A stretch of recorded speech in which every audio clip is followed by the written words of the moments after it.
back to the show. Hi, thanks for having me on this show. So for our viewers, I'll give you a brief background about you. So Amey has about 17 years of experience in the financial market, and he manages several funds at Tata Mutual Fund. He has a strong hold on banking and financial service sector research. Amey has a CFA degree and holds an master's degree from University of Mumbai. So Amey, let's start with some basic questions. See, financial services are often described as pillars of the economy. Now, could you please elaborate on specific components of Indian financial service sector? Yeah, definitely. So if you look at financial services in any country, I think it is driven by the economy. So if economy does well, financial services does well. So there is a direct correlation to financial services sector as is a proxy to economic growth. And if you talk about India's financial services sector, it is probably one of the widest, as you can see. So we have two categories. One is lending piece and second is non-lending piece. In lending piece, we have lenders in the form of banks, NBFCs, HFCs, or some of the infrastructure finance companies or microfinance companies. Within banks also, actually, we have 3-4 categories. We have private sector banks, we have PSU banks, we also have something called small finance bank. So this part is of lending, and there is also non-lending part, which is consisting of insurance, asset management, RTAs, or rating agencies, as well as exchanges. So that's a fairly large and wide gamut of companies or sectors within BFSI that we have currently.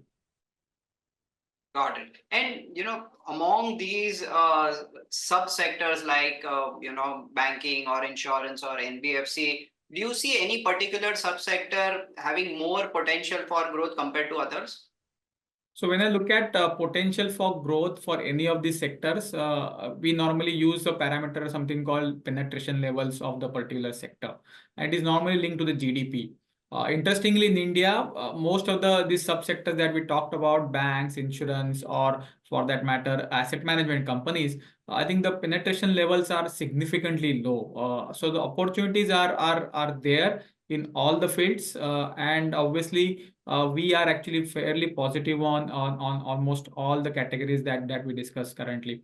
Because if India's GDP growth holds up, say around 8% plus, I think the direct beneficiary is going to be all the sectors that we just now discussed. Yeah, fair point. And could you elaborate on what are the factors driving growth in the banking and financial services sector, as well as what is your outlook for the sector? Absolutely. So if I look at the lending part of financial services, so normally it is a function of your GDP growth. Normally nominal GDP growth is what we look at. So our real GDP growth average has been somewhere around 7.5%. You add inflation of say 4.5 or 5%, that gives you nominal GDP of around 12.5%.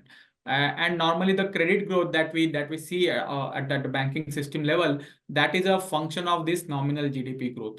And normally it is tend to be somewhere around 1.2 to 1.5x of nominal GDP growth. So if I look at current numbers, currently system credit growth is somewhere around 16-17%. And if I look at say nominal GDP, we are somewhere around 12.5%. So the multiplier is around 1.5x. And that is what actually drives credit growth, because credit growth also has a multiplier effect itself. The more money that you disburse, that money gets channelized into more productive means, and that itself will have a virtuous kind of impact on credit growth or credit expansion. So that is one part for the credit piece. For the non-lending piece, I think it is more of a financialization of savings. As you are aware, we have a very large physical assets in the form of say property or gold, or even in the form of say deposit. Deposit not a physical asset, but in that sense. So that shift from physical to financial savings or financial assets, I think will continue, and it's more of a long-term phenomena, long-term journey. Obviously, you will have hiccups on the way, but that is always a part and parcel. So also over a say 15 to 20 years view, you will see this trend of financialization actually picking up and sustaining. So that is what driving growth in lending as well as non-lending piece in BFSI. And beyond this growth factors that you've highlighted, do you see any headwinds to the sector from a medium-term perspective, say a 3 to 5 years perspective? So at this point, I think tailwinds are far more than headwinds.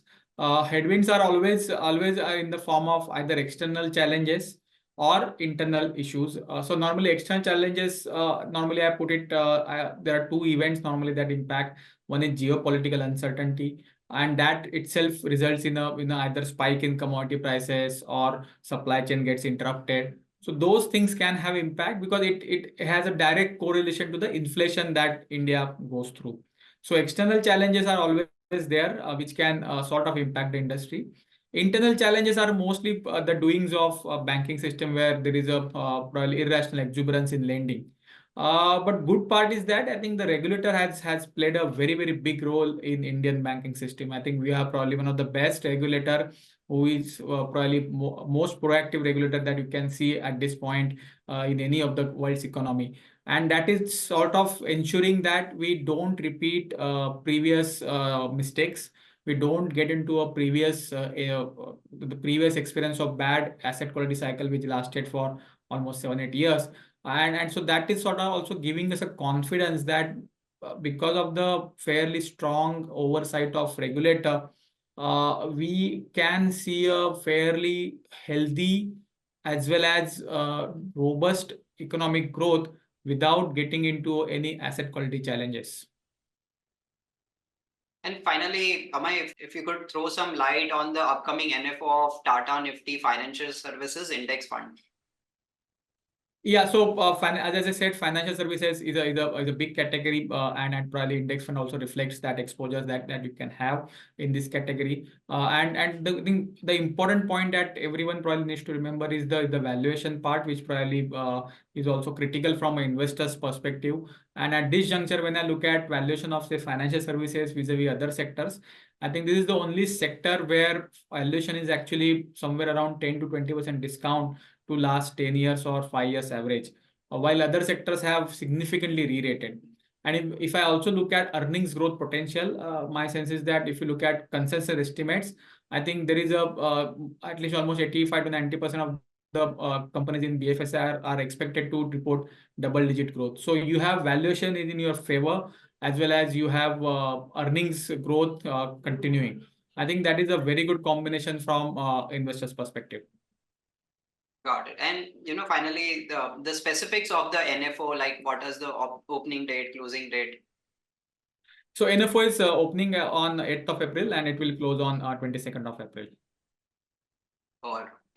Thank you, Amey. Thank you for taking out time for this discussion. Thanks, Milan. Thanks for having me on your platform. All the best for the NFO. Thanks. Investment in securities market are subject to market risks. Read all the related documents carefully before investing.